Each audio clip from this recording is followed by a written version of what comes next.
السلام عليكم، اهلا بيكم حبايبي. معاكم ميس مروه من قناه ميس مروه. النهارده فيديو مختلف خالص، بنتكلم على ثانويه عامه.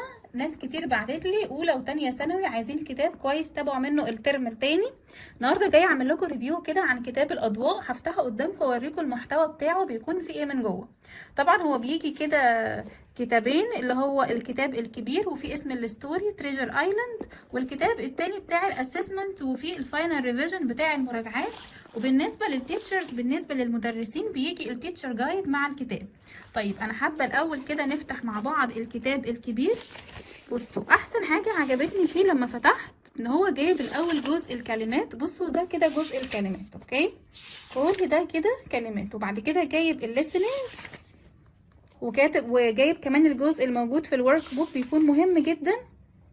تمام، احنا كده خلصنا الكلمات صح. طيب هيبدأ بقى جايب لي اسئلة كل دي عن الكلمات. طيب خلصنا الكلمات، هيجي بقى في اللانجوج. هنا جايب شرح الجرامر بطريقة مفصلة جدا.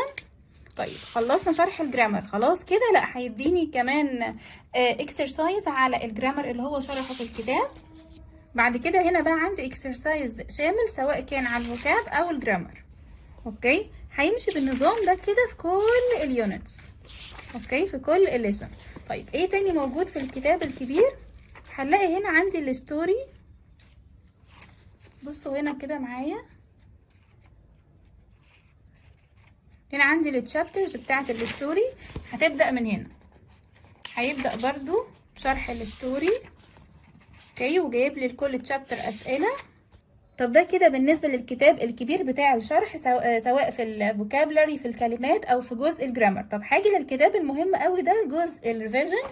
بص بقى، انا عجبني حاجة حلوة قوي هنا في الريفيجن، ان هو جايب لي الكلمات مكتوبة بالعربي عامل زي ديكتيشن كده، وانت هنا هتكتبها بالانجلش. تمام، وبعد كده هنا عندي زي كويز صغير، يعني كل ليسون او تو ليسون مع بعض، سواء هما كان 1 و 2 مع بعض او 3 و 4 مع بعض، جايب لك جزء الكلمات اللي انت حفظتها تكتبها بايدك، وبعد كده عليها اسئله. طيب ايه كمان؟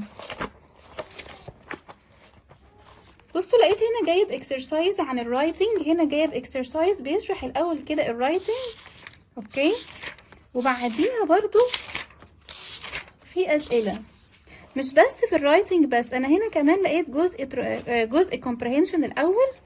وانا برضو بشوف الكتاب لقيت جزء كده translation، ترجمة، عايزة اوريهولكوا برضو. كل ده ريفيجن على فكرة، كل ده هيرجع يعمل ريفيجن تاني. بصوا هنا في الاخر كده هيعمل جنرال ريفيجن، هياخد تاني كل يونت يديكوا كده عليه ريفيجن صغيرة، سواء الكلمات او الاسئلة او كمان ريفيجن على الجرامر.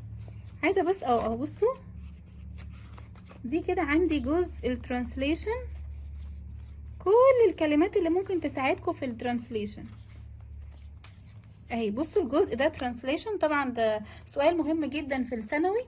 جايب لكم بقى الاول بيشرح كده زي جزء مبسط.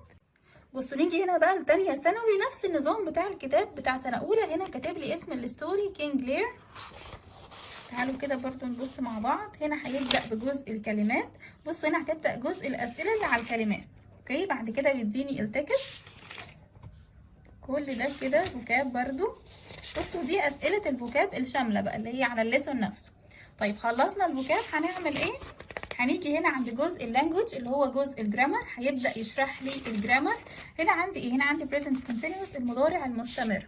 طيب هيبدأ بعد كده يديني الأسئلة على جزء الجرامر، وهكذا لغاية ما يخلص، اوكي.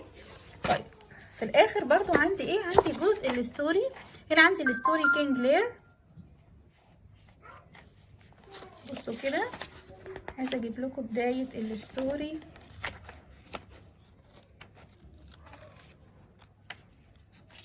وكل تشابتر في الستوري بيديكوا عليه اسئله، وكمان جايب اسئله الورك بوك اللي بتكون موجوده في الكتاب المدرسه. هنا عندي يونت 12، اوكي.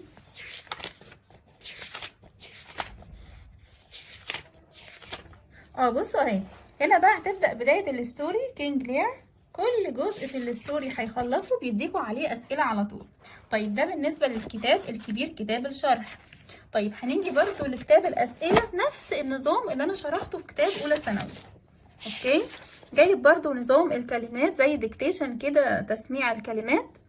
وبعد كده هنا في كل ليسن بيديكوا اسئله، مش اسئله بس، كمان انا هاجي في الكتاب من ورا هلاقي جزء ترانسليشن وجزء كومبريهنشن وجزء رايتنج، يعني مقسمه لي تقسيمه حلوه قوي. طيب وده الكتاب بتاع التيتشرز بتاع المدرسين اللي هو التيتشر جايد، ده بيبدا كده يعني فيه زي تقسيمه كده حلوه للاسئله. وهنا عندي جزء الانسر، جزء الاجابات للكتاب الكبير، وكمان عندي هلاقي جزء الانسر برضو للكتاب الصغير اللي هو كتاب الريفيجن، كتاب المراجعه. بصوا هنا كده دي الانسر بتاعت جزء الريفيجن. يبقى انا كده وريتكم الكتاب الخاص بالصف الاول الثانوي والصف الثاني الثانوي. وبص معايا هنا في الاخر برضو عندي باركود كده، جربوا تعملوها من الموبايل وتحملوا الابليكيشن ده، هتلاقوه مسهل عليكم قوي الكتاب. برشح لكم جدا كتاب الاضواء لكل الناس اللي بعتت لي وسالتني على كتاب كويس، سواء كان في الشرح او في الريفيجن او في ازاي انت تذاكر. انا جايب لك جزء ديكتيشن، حتى هو بيطلع لك جزء الكلمات اللي المفروض انت تحفظه في اليونت دي. وشكرا حبايبي، وان شاء الله نتقابل فيديو جديد.